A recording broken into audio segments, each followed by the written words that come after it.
one example of the tragic, real-world consequences of the trends we are witnessing.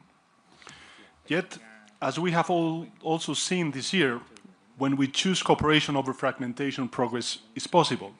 The 4th International Conference on Financing for Development held in Spain was a powerful reminder of that.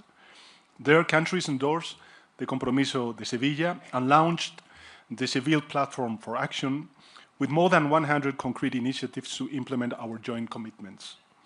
Not just words and wishes, but tangible actions that will make a real difference on the ground. Among them, there are 3 initiatives led by Spain that respond to one of the great challenges of our time: debt sustainability.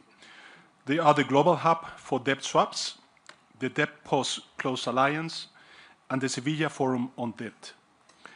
These are 3 very pragmatic tools born out of real-world constraints that can really help rebuild trust in international cooperation and solve the burden of debt in developing countries. But financing alone is not enough. Trade disruptions, fragmentation of supply chains, and rising protectionism are eroding the foundation of global growth, and they need to be urgently tackled. Let me be clear, tariffs are not a weapon, they are a barrier.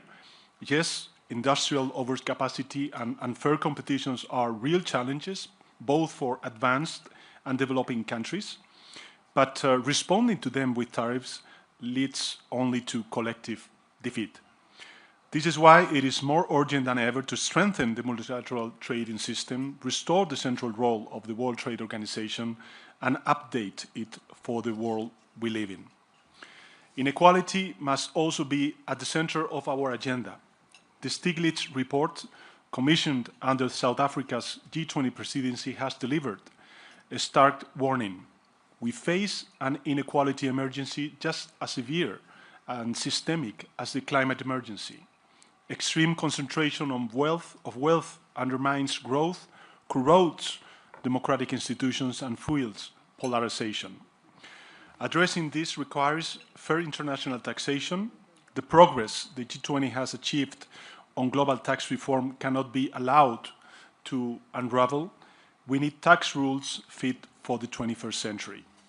Colleagues, allow me to finish with a reminder. Inclusive and sustainable development is impossible without peace. We must stand by the principles of the UN Charter, everyone, everywhere, at all times, be it in Ukraine or in Palestine. This means defending sovereignty, independence, and territorial integrity, and ensuring strict compliance with international humanitarian law. Without peace, without respect for multilateral rules, our efforts on trade, development, and inequality won't succeed. Spain remains committed to working with all of you to ensure that the G20 strengthens cooperation, protects the most vulnerable, and leaves no one behind. And I thank you.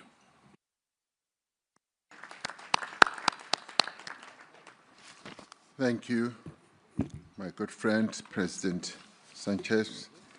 I now call upon Her Excellency Dr.